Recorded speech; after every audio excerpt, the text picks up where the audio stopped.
Hello बच्चों, कैसे हो। स्वागत करता हूं आपके मेरे यूट्यूब चैनल पे। आज हम पढ़ेंगे बच्चों क्लास 10th का चैप्टर 3 जिसका नाम है मेटल्स एंड नॉन मेटल्स। ठीक है, आज का जो लेक्चर है बच्चों इस चैप्टर का 3rd लेक्चर होगा। और हमारे 2nd लेक्चर का जो लास्ट टॉपिक था वो था बच्चों प्रॉपर्टीज ऑफ आयनिक कंपाउंड। ठीक है, तो आज हम स्टार्ट करेंगे 7 टॉपिक से जिसका नाम है अकरेंस ऑफ मेटल।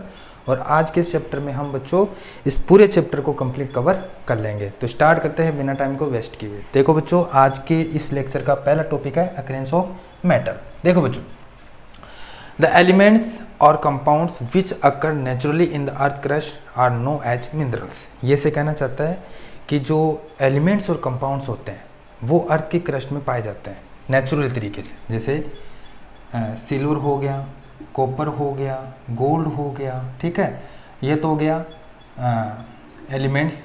लेकिन ये कंपाउंड के रूप में ही पाया जाता है। जैसे कॉपर है कंपाउंड के रूप में पाया जाता है, ये हो गया कंपाउंड के रूप में, ये हो गया कंपाउंड के रूप में। इस हिसाब से जो एलिमेंट्स और कंपाउंड्स होते हैं वो नेचुरल तरीके से अर्थ के क्रस्ट में पाए जाते हैं, उनको हम मिनरल्स कहते हैं। ठीक है, लेकिन इन मिनरल्स के अंदर बच्चों एक पर्टिकुलर मेटल की जो परसेंटेज है वो बहुत ज़्यादा होती है। तो बात सुनो, इन मिनरल्स के अंदर एक पर्टिकुलर मेटल की जो परसेंटेज होती है ना वो बहुत ज़्यादा होती है। अब उसको मिनरल्स नहीं कहेंगे बच्चों, उसको कहेंगे ऑर्स। क्या कहेंगे बच्चों? ऑर्स कहेंगे। जैसे मान लो मैं इसको ओर्स कहने वाला हूँ, मर्क्यूरी सल्फाइड को बच्चों मैं क्या कहूँगा? ओर्स कहूँगा। क्यों कहूँगा?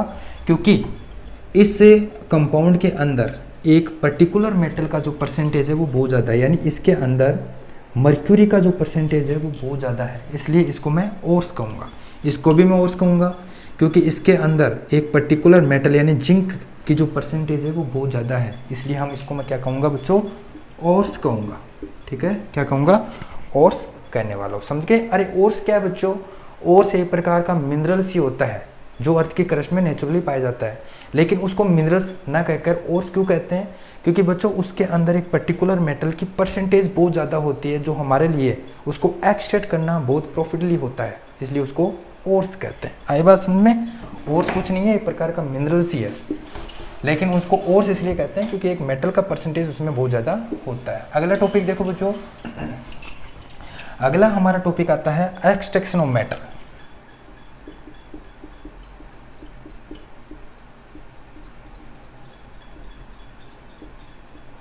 देखो हेड टॉपिक है रिएक्टिविटी सीरीज। बच्चों आपको पता होगी, देखते हैं। देखो बच्चों, ये है रिएक्टिविटी सीरीज। सबसे पहले आता है पोटेशियम, फिर आता है सोडियम, फिर आता है calcium, magnesium, aluminium, zinc, iron, lead, hydrogen, copper, mercury, फिर सिल्वर, फिर गोल्ड। ये क्या बच्चों? रिएक्टिविटी सीरीज है। आप ये भी जानते हो कि जो सबसे टॉप पे आता है वो ज़्यादा हाई रिएक्टिव होता है, जो बीच में आते हैं वो मिडल रिएक्टिव होते हैं, और जो सबसे नीचे की तरफ आते हैं रिएक्टिविटी सीरीज के सबसे नीचे की तरफ आते हैं वो लो रिएक्टिव होते हैं। ठीक है, तो बच्चों आपको बता दूं कि इसका जो ओर होता है वो अलग होता है, यानी जो टॉप पे आते हैं उनका ओर क्लोरीन के साथ होता है। जैसे potassium chloride, sodium chloride, calcium chloride, देखो इनका ओर अलग है, तो इनको अलग तरीके से हम एक्सट्रैक्ट करेंगे। एक्सट्रैक्ट का मतलब होता है प्राप्त करना। उस ओर्स में से मेटल को कैसे प्राप्त करना है उसको कहते हैं extraction of metal.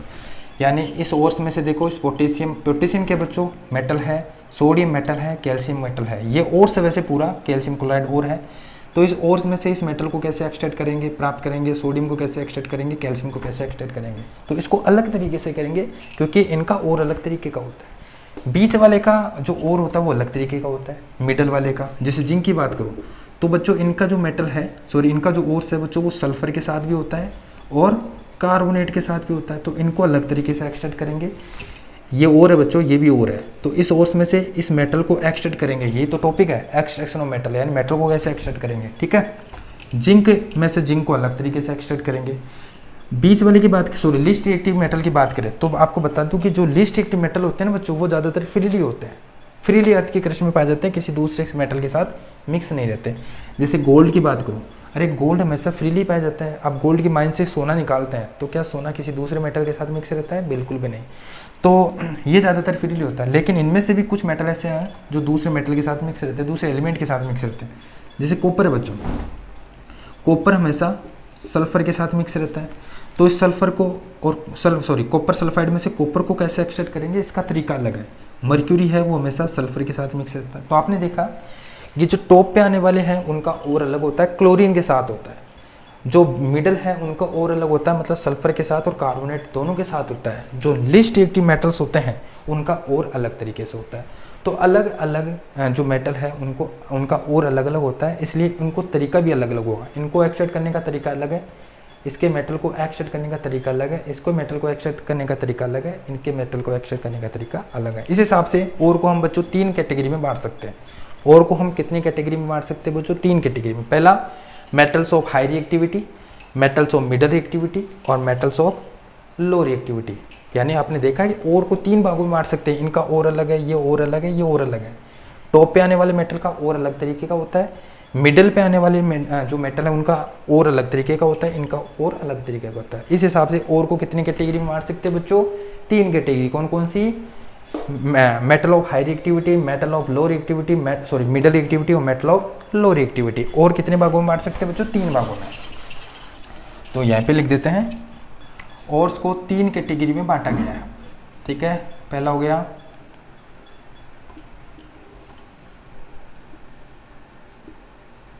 Metals of high reactivity, ठीक है। दूसरा हो गया मेटल ऑफ मिडल रिएक्टिविटी, ठीक है। तीसरा हो गया मेटल्स ऑफ लो रिएक्टिविटी। आपने देखा बच्चों जो हाई रिएक्टिव मेटल्स होते हैं वो हमेशा क्लोरीन के साथ पाए जाते हैं, जैसे NaCl, KCl ऐसे। तो इनको इस ओर्स में से सोडियम को यानी मेटल को कैसे एक्सट्रैक्ट करेंगे, ये तो टॉपिक है बच्चों। इसको पोटेशियम को कैसे एक्सट्रैक्ट करेंगे तो इसका तरीका अलग है। तो इसका क्या करेंगे? इलेक्ट्रोलाइसिस करेंगे, इलेक्ट्रोलाइसिस ऑफ मोल्टन ओर। इसका क्या मतलब हुआ? इसको पानी में डालकर इलेक्ट्रोलाइसिस करेंगे। इलेक्ट्रोलाइसिस का मतलब करंट फ्लो कराकर इस मेटल को एक्सट्रैक्ट करेंगे। इसको डिटेल से समझेंगे ना तब बताऊंगा आपको। फिर इलेक्ट्रोलाइसिस करने के बाद में मेटल मिल जाएगा और आपको प्योर मेटल मिल जाएगा। याद रखना, इस बात को ध्यान में रख लेना कि इलेक्ट्रोलाइसिस करने के बाद में जो आपको मेटल मिलता है बच्चों वो हमेशा प्योर मेटल होता है। इससे जो मेटल मिलता है वो प्योर नहीं होता है, इसको हम रिफाइन करेंगे बाद में। इसमें हमेशा मेटल प्योर मिल जाता है लेकिन इसमें प्योर नहीं मिलता है। फिर इसको प्योर करने के लिए हम रिफाइन करेंगे, आगे डिटेल से बताऊंगा। ठीक है, अब देखो मेटल्स और मिडल रिएक्टिविटी वाले। आपने देखा जो मिडल रिएक्टिविटी वाले होते हैं ना बच्चों, वो सल्फाइड के साथ भी होते हैं और कार्बोनेट के साथ भी होती है। अभी जस्ट मैंने बताया था। तो इसके 2 प्रकार के ओर्स होते हैं, सल्फाइड और कार्बोनेट ओर। तो इसके कितने और होते हैं बच्चों? कितने टाइप के? 2 टाइप के होते हैं। एक होता है बच्चों कार्बोनेट और दूसरा होता है सल्फाइड ओर। अब ध्यान से सुनो बच्चों, चाहे वो कोई सा और हो, चाहे वो कार्बोनेट का और हो या सल्फाइड का हो, इसको छोड़कर चाहे इसकी बात हो रही है, चाहे वो सल्फाइड का और हो या कार्बोनेट का हो। आप देखो जैसे जिंक सल्फाइड है।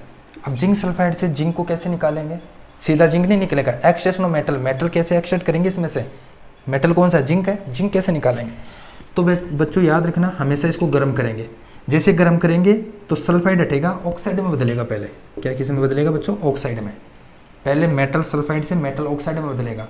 अगर कार्बोनेट है तो इसको भी हम गर्म करेंगे तो पहले ये कार्बोनेट हटेगा, ऑक्साइड में बदलेगा ऐसे। चाहे इसका मेटल हो या इसका इसका और हो या इसका और हो, ठीक है, दोनों को गर्म करेंगे।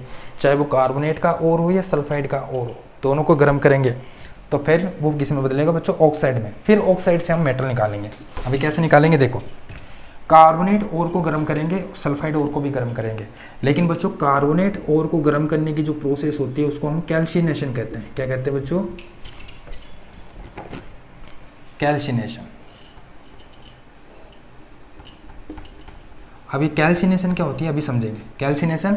और सल्फाइड के ओर को गर्म करेंगे तो उसको कहते हैं बच्चों रोस्टिंग। क्या कहते हैं? रोस्टिंग। ठीक है, अभी आप दोनों को गर्म कर दिया, फिर आपको क्या मिलेगा? ऑक्साइड मिलेगा। अभी जस्ट मैंने बताया ऑक्साइड मिलेगा, oxide of metal. Metal oxide मिल गया। फिर मेटल ऑक्साइड से क्या करेंगे? हम रिडक्शन करेंगे रिडक्शन ऑफ मेटल। ये चार्ट आपको दिमाग में रखनी है, अभी आगे एक एक पढ़ेंगे ना तब आपको पूछूंगा मैं कि क्या हुआ था यहाँ पे क्या नहीं होता, ठीक है। रिडक्शन ऑफ मेटल, फिर क्या करेंगे हम, रिफाइन करेंगे। देखो मेटल मिल जाएगा, मेटल जो मिलेगा वो प्योर नहीं होगा बच्चों, इसमें प्योर होता है, इसमें प्योर नहीं होता। फिर हम प्योर करने के लिए क्या करेंगे, रिफाइनिंग करेंगे ऑफ मेटल्स, ठीक है। इतना समझ गए, चलो इसमें आओ। अब बच्चों लो रिएक्टिविटी वाले मेटल की बात करें तो आपने देखा कि जो इसके ओर्स होते हैं ना वो हमेशा सल्फाइड के साथ होते हैं। जैसे लो रिएक्टिविटी में मर्क्यूरी है वो लो रिएक्टिव होता है। कॉपर की बात करें तो कॉपर लो रिएक्टिव होता है। तो इसके जो ओर होते हैं वो सल्फाइड के साथ होते हैं। तो सल्फाइड के साथ इधर से स्टार्ट करेंगे। तो क्या है, सल्फाइड ओर होते हैं इसके। फिर क्या करेंगे बच्चों, सल्फाइड के ओर का क्या करते हैं, कैल्सिनेशन या रोस्टिंग, रोस्टिंग करते हैं। अभी मैंने आपको रोस्टिंग और कैल्सिनेशन के बीच में डिफरेंट नहीं बताया, अभी बताऊंगा। रोस्टिंग करने के बाद में क्या मिलेगा बच्चों, ऑक्साइड ऑफ मेटल। फिर हम क्या करेंगे, रिडक्शन ऑफ मेटल। फिर हम क्या करेंगे, रिफाइनिंग ऑफ मेटल। ये पूरी प्रोसेस इधर वाली चलेगी, ठीक है। अब आपको कैल्सिनेशन और रोस्टिंग के बीच में डिफरेंट बता देता हूँ। देखो बच्चों, कैल्सिनेशन भी गर्म करने की प्रोसेस है और सॉरी रोस्टिंग भी गर्म करने की प्रोसेस है और कैल्सिनेशन भी गर्म करने की प्रोसेस है। इन दोनों में अंतर क्या है, जब हम अनलिमिटेड एयर के अंदर गर्म करते हैं, अनलिमिटेड एयर के अंदर गर्म करते हैं तो उसको कहते हैं रोस्टिंग। लेकिन जब हम लिमिटेड एयर या अब्सेंस ऑफ एयर के अंदर हम किसी और को गर्म करते हैं तो उसको कहते हैं बच्चों कैल्सिनेशन। इसमें एयर है वो लिमिटेड है या अब्सेंस है, अब्सेंस भी हो सकती है, लेकिन इसमें जो एयर है वो अनलिमिटेड है, ठीक है। तो ये क्या है बच्चों, रोस्टिंग है। ये बात समझ में, ये है, ये आपको पढ़ना है इस पूरे चैप्टर में, आगे यही पढ़ना है, ठीक है। तो स्टार्ट करते हैं। पहला हम कौन से मेटल को एक्सट्रैक्ट करेंगे बच्चों, extracting metals low in the reactivity series. तो ये वाला लो वाले तो है, लो वाला आपको पता है सल्फाइड के साथ होता है। फिर इसको गर्म करेंगे रोस्टिंग से, फिर वो ऑक्साइड में बदलेगा, फिर उसको मेटल कैसे निकालेंगे, ठीक है, ये समझेंगे। फिर मिडल वाले करेंगे, फिर हम ये करेंगे, समझ गए। तो पहला पढ़ते हैं बच्चों, extracting metals low in the reactivity series.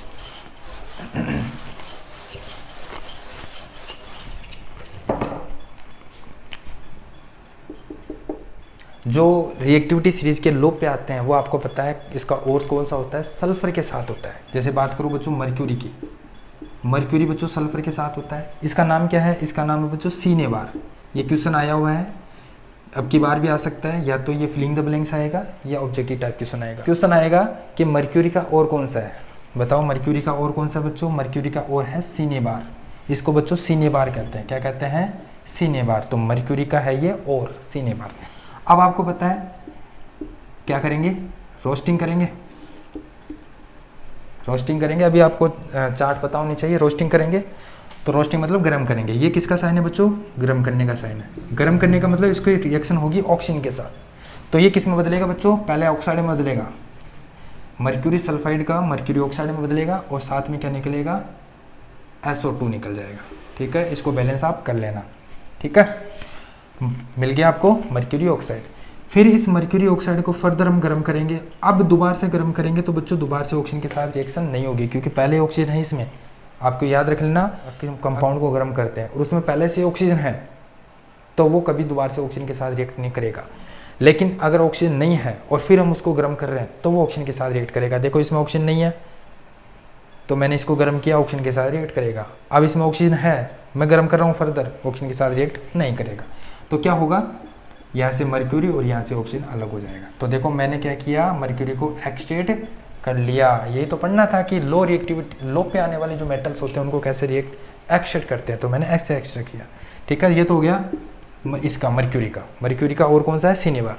अब बात करते हैं और भी आता होगा लो पे, कॉपर आता है। कॉपर लो पे आता है, रिएक्टिविटी सीरीज पता हो गया आपको। लो पे आता है कॉपर। देखो बच्चों कॉपर है वो सल्फाइड के साथ होता है और आपको मैंने बताया था कि जो लो पे आने वाले होते हैं वो केवल सल्फाइड के साथ मिक्स रहता है। तो इस सल्फाइड में से इस कॉपर को कैसे अलग करेंगे, तो क्या करेंगे बच्चों, वही रोस्टिंग करेंगे। तो कॉपर सल्फाइड को क्या करेंगे, गर्म करेंगे। तो बताओ ये ऑक्सीजन के साथ रिएक्ट करेगा, बिल्कुल करेगा। तो क्या निकालेगा, याद रखना हमेशा वो पहले कॉपर ऑक्साइड में बदलता है, कॉपर सल्फाइड कॉपर ऑक्साइड में बदलेगा और SO2 निकलेगा, यहाँ से SO2 निकल जाएगा। ठीक है, अब इस कॉपर सल्फाइड को हम फर्दर गर्म नहीं करेंगे, अब की बार इसी ऑर्स के साथ गर्म कराएंगे कॉपर सल्फाइड। तो क्या होगा, कॉपर कॉपर निकल जाएगा, बैलेंस कर लेना आप, और SO2 निकल जाएगा। देखो इस प्रकार ये कॉपर मैंने एक्सट्रैक्ट कर लिया है। ठीक है, समझ गए। अगला टॉपिक है बच्चों extracting metals in the middle. Middle की बात करते हैं। मिडल पे आने वाले जो मेटल्स होते हैं उनका जो ओर्स होता है बच्चों वो सल्फाइड के साथ और कार्बोनेट के साथ होता है। आपकी बुक में केवल जिंक का दे रखा है तो मैं जिंक का ही बताऊंगा। देखो बच्चों जिंक का जो ओर है वो सल्फर के साथ भी होता है, ठीक है, और कार्बोनेट के साथ भी होता है। तो बताओ सल्फर के साथ होता है तो क्या करेंगे हम, रोस्टिंग करेंगे, कैल्सिनेशन, रोस्टिंग करेंगे। क्या करेंगे बच्चों, रोस्टिंग करेंगे।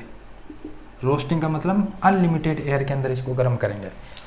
तो गर्म का साइन लगा देना, ये लो, इसको गर्म करेंगे तो ऑक्सीजन के साथ रिएक्ट करेगा क्योंकि इसमें ऑक्सीजन नहीं है। तो क्या निकालेगा, जिंक ऑक्साइड में बदलेगा पहले और फिर ये SO2 निकालेगा, SO2 निकल जाएगा, जिंक ऑक्साइड में बदल जाएगा। इसको बैलेंस कर लेना, ठीक है।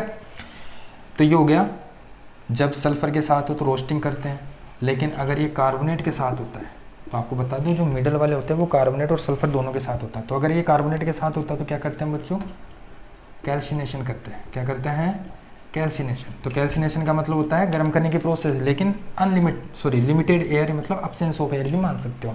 तो देखो इसमें पहले ऑक्सीजन है तो क्या ये ऑक्सीजन के साथ रिएक्ट करेगा, नहीं। तो क्या निकालेगा, जिंक ऑक्साइड, देखो Zn जिंक ऑक्साइड, और एक ऑक्सीजन इधर चला गया, कितना बचा, CO2 बचा, तो CO2 निकालेगा। तो आपने देखा कि जिंक सल्फाइड को जिंक ऑक्साइड ने बदल दिया रोस्टिंग से, जिंक कार्बोनेट को जिंक ऑक्साइड ने बदल दिया कैल्सिनेशन से। तो आपको ये पता है कि पहले मेटल ऑक्साइड में बदला जाता है। मेटल ऑक्साइड मिल गया। अब हम क्या करेंगे बच्चों, एक रिड्यूसिंग एजेंट का यूज करके इसको मेटल प्राप्त करेंगे। यहाँ पे कार्बन का यूज करते हैं बच्चों, किसका यूज करते हैं, कार्बन का। रिड्यूसिंग एजेंट के रूप में हम किसका यूज करते हैं, कार्बन का। तो जिंक ऑक्साइड मिल गया आपको, जिंक ऑक्साइड में से जिंक निकालना है तो यहाँ पे कार्बन का यूज करते हैं। तो कार्बन याद रखना बच्चों, कार्बन हाई रिएक्टिव होता है जिंक की तुलना में। कार्बन बच्चों हाई रिएक्टिव होता है जिंक की तुलना में। तो ये कार्बन क्या करेगा बच्चों, इसको डिस्प्लेस कर देगा, इस जिंक को क्या कर देगा बच्चों, अपने कंपाउंड में से डिस्प्लेस कर देगा और खुद इसकी जगह जाके बैठ जाएगा।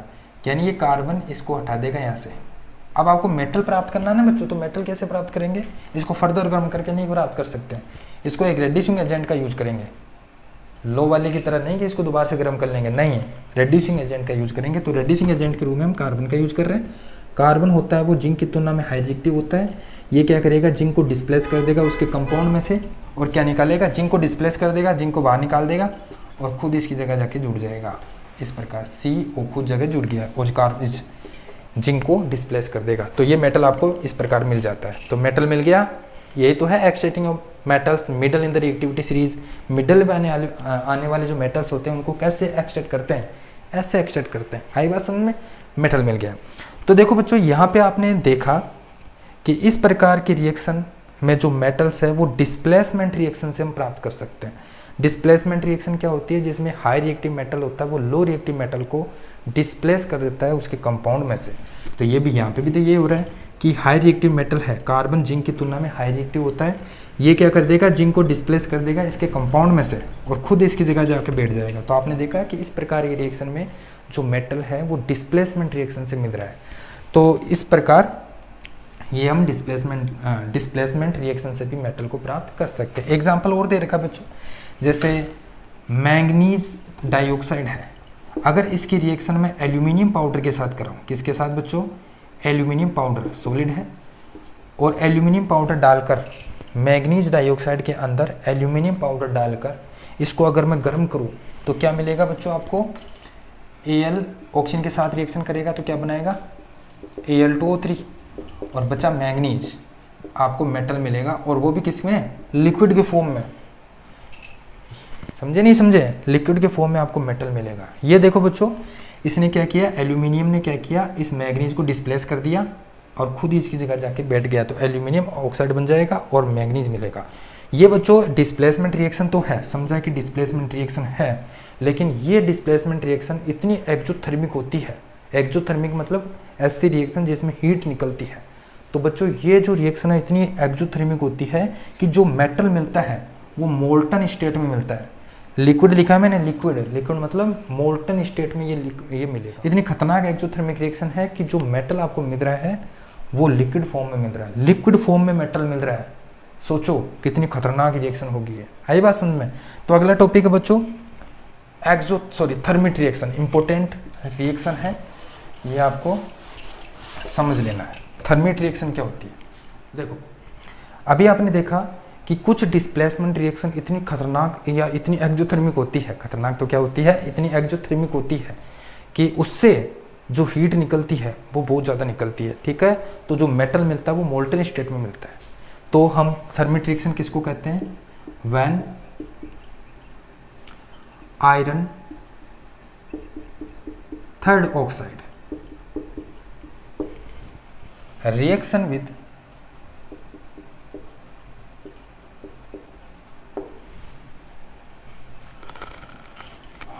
aluminium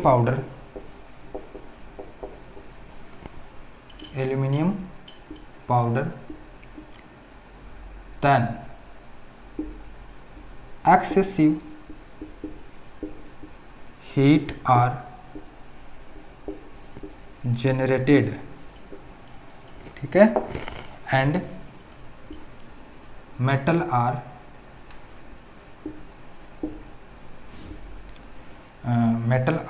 produced in molten state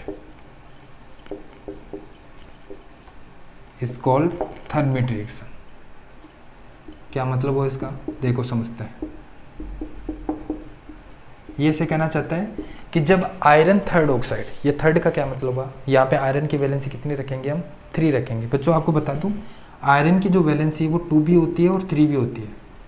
तो यहाँ पे हम कितनी रखेंगे? 3 रखेंगे। तो आयरन थर्ड ऑक्साइड की रिएक्शन हम एल्यूमिनियम पाउडर के साथ कराते हैं तो बहुत ज़्यादा हीट निकलती है।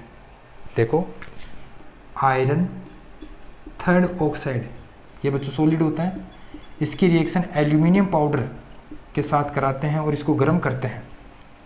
आयरन थर्ड ऑक्साइड की रिएक्शन एल्यूमिनियम पाउडर के साथ कराकर और इसको गर्म करते हैं। तो आपको पता है एल्यूमिनियम आयरन की तुलना में ज़्यादा रिएक्टिव होता है, ये इसको डिस्प्लेस कर देगा। ठीक है, और क्या बनाएगा? एल्यूमिनियम ऑक्साइड बन जाएगा Al2O3 और साथ में निकालेगा बच्चों आयरन। और ये इतनी एक्जोथर्मिक होती है, बहुत ज़्यादा एक्सेसिव हीट जनरेट होती है। और यहाँ पे जो मिलता है आपको मेटल वो मोल्टन स्टेट में मिलता है, मतलब जो ये आयरन लोहा मिला है ये लिक्विड फॉर्म में मिलता है। इसी को बच्चों कहते हैं थर्मिट रिएक्शन। ठीक है, इस थर्मिट रिएक्शन का यूज बच्चों हम पटरियों में करते हैं। रेलवे ट्रैक होती है उसको ज्वाइन करने में करते हैं। जैसे आपने देखा हो रेलवे ट्रैक में, जैसे ऐसे रेलवे ट्रैक ऐसे होती है ऐसे, तो यहाँ पे बच्चों जॉइंट होते हैं ऐसे। अब इन जॉइंट को कैसे भरा जाता है? ऐसे। ये क्वेश्चन आ सकता है भाई, ध्यान रख लेना। इन जॉइंट को कैसे भरते हैं? इस थर्मिट रिएक्शन का यूज करते हैं। क्या करते हैं हम? यहाँ पे कुछ ऐसे सेटअप करके इसमें अंदर हम क्या डालते हैं? एल्यूमिनियम पाउडर डालते हैं और फिर आयरन थर्ड ऑक्साइड डालते हैं। फिर इसको थोड़ा सा गर्म करते हैं। यहाँ पे वेल्डिंग तो कर नहीं सकते, यहाँ पे वेल्डिंग थोड़ी काम करेगी। क्या आप कहोगे सर वेल्डिंग कर तो हो जाएगा काम? नहीं, वेल्डिंग नहीं करेंगे। यहाँ पे हम आयरन थर्ड ऑक्साइड डालकर एल्यूमिनियम पाउडर डालकर इसको गर्म करेंगे और फिर इसको थोड़ा सा गर्म करने के बाद में जो वो आयरन मिलेगा वो आपको लिक्विड फॉर्म में मिलेगा और यहाँ पे जो आयरन मिलेगा वो जॉइंट कर जाएगा इधर। ठीक है, लिक्विड फॉर्म में मिलेगा, लावे के रूप में आयरन मिलता है। तो इस थर्मिट रिएक्शन का यूज बच्चों हम कहाँ करते हैं? रेलवे ट्रैक में करते हैं, पटरियों को जोड़ने में करते हैं। समझ गए? अब आते हैं बच्चों टॉप पे आने वाले जो मेटल है उनको एक्सट्रैक्ट कैसे करते हैं। टॉप पे कौन कौन से आते हैं? पोटेशियम आता है, सोडियम, कैल्शियम, ये आते हैं। तो उनको कैसे एक्सट्रैक्ट करते हैं? ठीक है, जो टॉप पे आते हैं ऐसे मेटल जो टॉप पे आते हैं उनको कैसे एक्सट्रैक्ट करेंगे? देखो बच्चों इसको क्या करेंगे? मोल्टन स्टेट में, जैसे NaCl है, इनका क्या करेंगे? मोल्टन स्टेट में हम क्या करेंगे बच्चों? इलेक्ट्रोलाइसिस करेंगे। ठीक है, तो इलेक्ट्रोलाइसिस करेंगे तो आपको पता है सोडियम के ऊपर पॉजिटिव चार्ज आता है, क्लोरीन के ऊपर नेगेटिव चार्ज आता है। ठीक है, तो आपको ये भी जानते हो कि पॉजिटिव है यानी नेगेटिव इलेक्ट्रोड की तरफ इफेक्ट होगा। किधर होगा? आप ये जानते हो कि जो पॉजिटिव चार्ज होता है वो नेगेटिव इलेक्ट्रोड की तरफ और नेगेटिव चार्ज होता है वो पॉजिटिव इलेक्ट्रोड की तरफ अट्रैक्ट होता है। जब मोल्टेन स्टेट में हम करंट फ्लो कराते हैं तो आयनों में डिवाइड हो जाएगा Na+ और Cl- में, ठीक है। तो Na+ है वो किधर जाएगा बच्चों, प्लस है तो नेगेटिव यानी कैथोड की तरफ जाएगा। तो एट कैथोड पे क्या होगा, एट कैथोड पे यानी कैथोड पे क्या मिलेगा आपको, सोडियम मिल जाएगा। सोडियम के ऊपर पॉजिटिव चार्ज आया था जब एक इलेक्ट्रॉन इसने दे दिया था, ये इलेक्ट्रॉन एक इलेक्ट्रॉन वापस लेकर क्या बनाएगा Na, तो आपको कैथोड पे क्या मिलेगा बच्चों, सोडियम मिलने वाला है, ठीक है। इसके बाद में बच्चों अगला टॉपिक आता है रिफाइनिंग ऑफ मेटल्स। ये बहुत इंपॉर्टेंट टॉपिक है बच्चों, रिफाइनिंग ऑफ मेटल्स। अभी आपने जो मेटल एक्सट्रैक्ट किया था केवल किसको छोड़कर, टॉप वाले को छोड़कर, हमें इलेक्ट्रोलाइसिस किया था ना टॉप वाले का, पोटेशियम का, सोडियम का, इनमें जो मेटल मिलता है जैसे सोडियम मिला, पोटेशियम मिला, वो प्योर मिलता है। इनको छोड़कर बाकी जो टॉप मिडल पे आने वाले और लो पे आने वाले जो मेटल है वो प्योर नहीं होते बच्चों। आपने मेटल तो प्राप्त कर लिया, जैसे आपने क्या किया, कॉपर सल्फाइड में कॉपर को गर्म किया, कॉपर ऑक्साइड बदला, फिर कॉपर ऑक्साइड को फिर वापस आपने क्या किया, कॉपर सल्फाइड के साथ गर्म किया, तो कॉपर आपको मिला। लेकिन बच्चों ये जो कॉपर आपको मिला है ये प्योर नहीं है, चाहे वो जिंक हो, चाहे वो कॉपर हो, चाहे वो एल्यूमिनियम हो, कुछ भी हो, वो मेटल प्योर नहीं है। ऐसा नहीं कि जो आपने ये कॉपर मिला है इस कॉपर से वायर बना दे, फैक्ट्रियों में भेज दे ये कॉपर वायर बनाने के लिए, नहीं, इस कॉपर का यूज आप नहीं कर सकते, क्योंकि अभी इस कॉपर के अंदर बहुत सारी इम्प्योरिटीज मिली हुई है, अशुद्धियाँ मिली हुई है। तो हम इस कॉपर में से इस इम्प्योरिटीज को अलग करेंगे कौन सी मेथड से, इसको कहते हैं रिफाइनिंग ऑफ मेटल, रिफाइन करेंगे मेटल को। तो बच्चों एक सबसे मेथड अच्छी मेथड है जिसमें हम इम्प्योरिटीज को अलग कर सकते हैं, कॉपर को प्योर कर सकते हैं, कौन सी है, इलेक्ट्रोलाइसिस रिफाइनिंग। देखो बच्चों इलेक्ट्रोलाइसिस करने के बाद में जो मेटल मिल जाता है ना वो प्योर मिल जाता है, इसलिए तो टॉप पे आने वाले जो मेटल है वो प्योर मिलते हैं, उसका कोई इलेक्ट्रोलाइसिस रिफाइनिंग नहीं करते, ठीक है। तो हम किसका करते हैं, मिडल वाले का और टॉप वाले, सॉरी लो वाले का। तो जैसे मान लो अभी अब मैंने बताया कि कॉपर है, मर्क्यूरी है ना, प्लेटिनम है, जिंक है, ये जो मेटल है ये प्योर नहीं है। अब इसको प्योर करने के लिए, क्योंकि अभी इसके अंदर बहुत सारी इम्प्योरिटीज मिली हुई है, तो हम क्या करेंगे, इसको प्योर करने के लिए इसका इलेक्ट्रोलाइट में रिफाइनिंग करेंगे, फिर इसको फैक्ट्री में भेजेंगे वायर बनाने के लिए। तो कैसे करेंगे बच्चों, रिफाइनिंग कैसे करते हैं, देखो मैं एक ले रहा हूँ कॉपर का एग्जांपल लेके चलते हैं कि कॉपर को रिफाइन कैसे करते हैं। देखो बच्चों सबसे पहले हम क्या करेंगे, एक ये सेटअप करेंगे, ठीक है।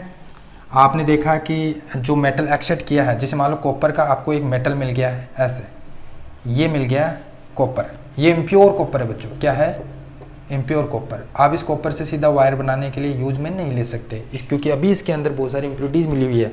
तो इसको प्योर करने के लिए हम क्या करेंगे, इलेक्ट्रोलाइटिक रिफाइनिंग करेंगे। तो क्या करेंगे, कैसे करेंगे, देखो बच्चों यहाँ पे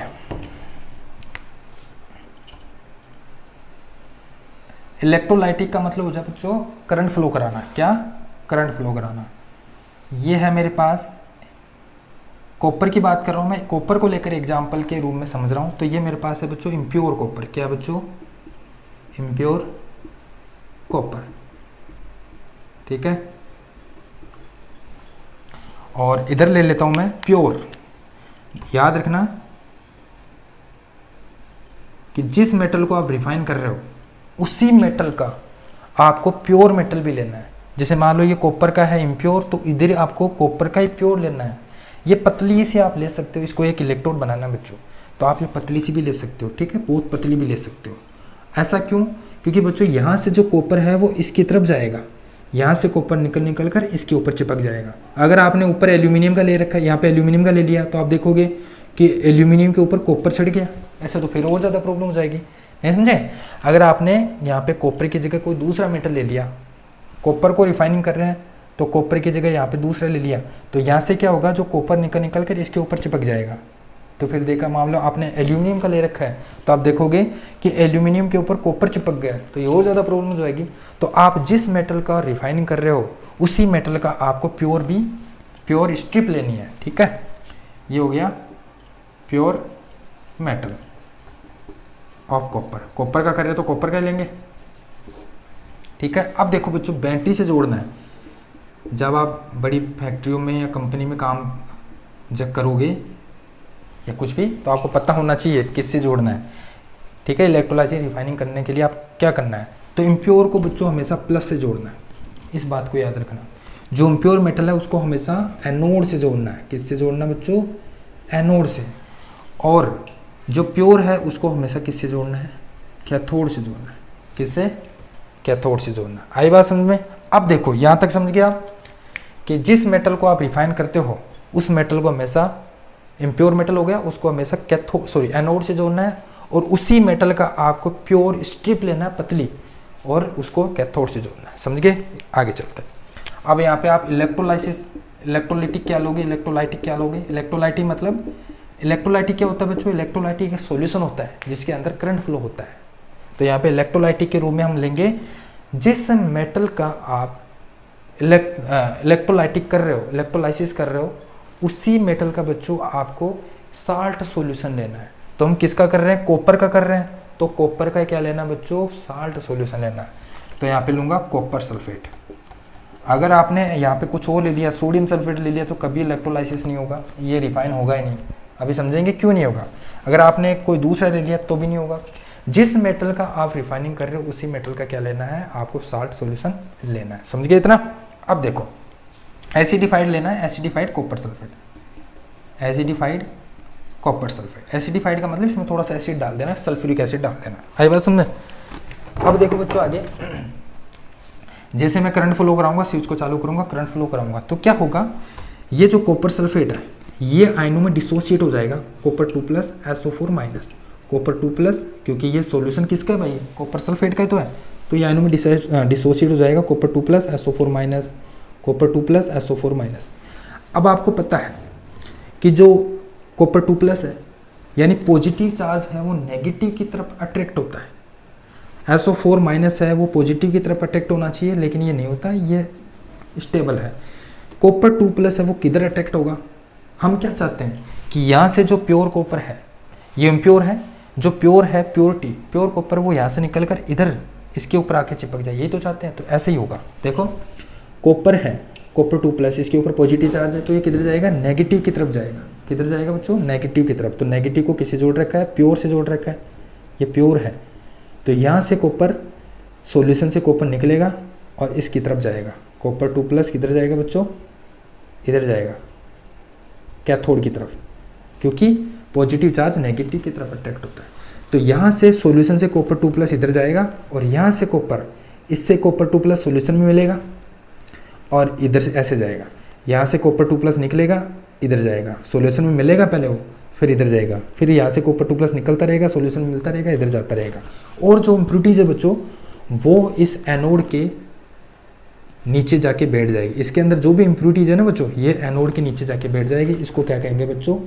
एनोड मड कहते हैं। क्या कहते हैं? एनोड मड कहते हैं। आई बात समझ में? इस प्रकार आप देखोगे कि ये पतली होती जाएगी, थोड़ी देर बाद में आप देखोगे ये पतली होती जाएगी, क्योंकि यहाँ से जो कॉपर है वो इधर जा रहा है, कॉपर यहाँ से निकल कर इधर जा रहा है। तो ये तो धीरे धीरे मोटी होती जाएगी और ये पतली होती जाएगी।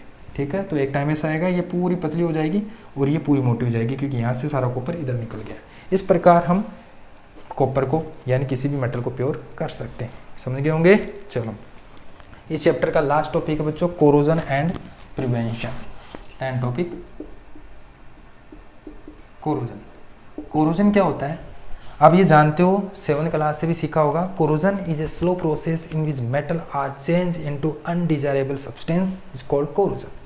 इसमें क्या होता है कि कोई सब्सटेंस है, कोरोजन एक स्लो प्रोसेस होती है बच्चों जिसमें कोई सब्सटेंस है वो अनडिजायरेबल सब्सटेंस में चेंज हो जाता है। अनडिजायरेबल मतलब जो हम नहीं चाहते, जैसे लोहे के ऊपर जंग लगना, लोहे के ऊपर जंग लगना तो लोहा होता है उसके ऊपर कोरोजन लग जाता है यानी रस्टिंग हो जाती है, तो वो अपने अनडिजायरेबल सब्सटेंस में चेंज हो जाता है, उसको कहते हैं बच्चों कोरोजन। कोरोजन एक स्लो प्रोसेस होती है, अचानक से नहीं लगती है, धीरे धीरे लगती है। तो देखो बच्चों कोरोजन बहुत सारी जगह पे लगता है, बहुत सारी चीज़ों पे लगता है। जैसे सिल्वर की बात करें तो क्या आप सिल्वर पे कोरोजन लगता है?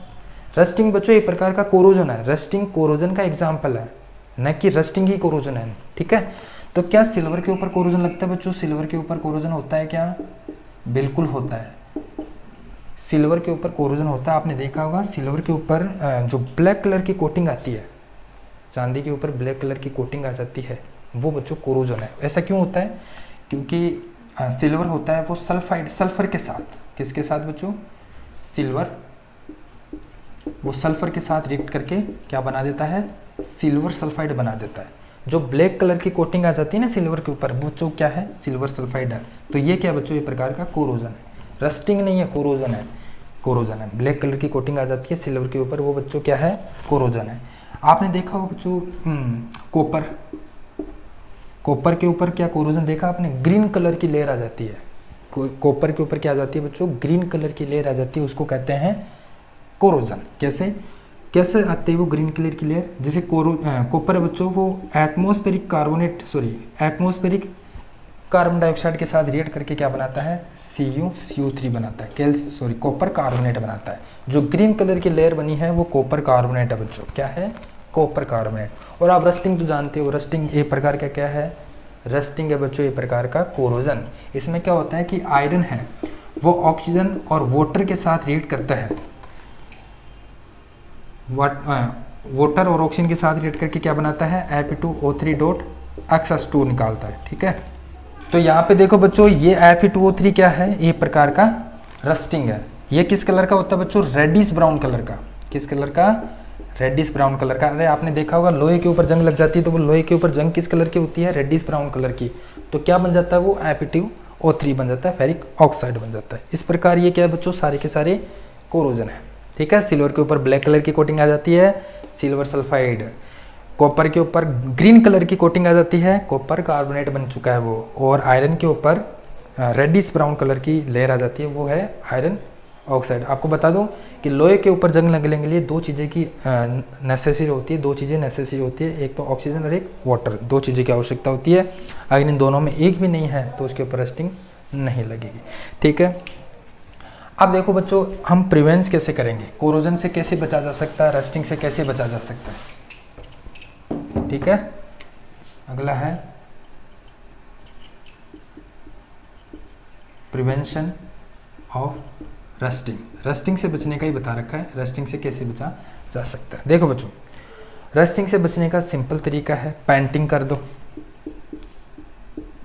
पेंटिंग कर दो। पेंटिंग करने से क्या जंग लगती है, नहीं लगती। रस्टिंग लगने के लिए दो चीज़ें की आवश्यकता होती है, कौन कौन सी, एक होती है बच्चों ऑक्सीजन और दूसरी होती है वाटर। अगर इन दोनों में से एक भी ना हो तो रस्टिंग नहीं लगेगी। तो हम पेंटिंग करते हैं, तो पेंटिंग करेंगे तो बच्चों पानी के संपर्क में नहीं आएगा वो लोहा, तो उसके ऊपर जंग नहीं लगेगी। ऑयलिंग कर दो, सिंपल में ऑयलिंग कर दो तो भी रस्टिंग नहीं लगेगी। ग्रीसिंग कर दो, ग्रीसिंग में भी, ठीक है, ग्रीसिंग कर दो, पेंटिंग कर दो, ऑयलिंग कर दो। गैल्वेनाइजेशन कर दो बच्चों, गैल्वेनाइजेशन। ये गैल्वेनाइजेशन क्या होता है अभी समझेंगे, गैल्वेनाइजेशन कर दो। ठीक है, अलोइंग कर दो, अलोइंग सबसे इंपॉर्टेंट है, अलोइंग। अलोइंग क्या है अभी समझेंगे। ठीक है, तो ये कर दो।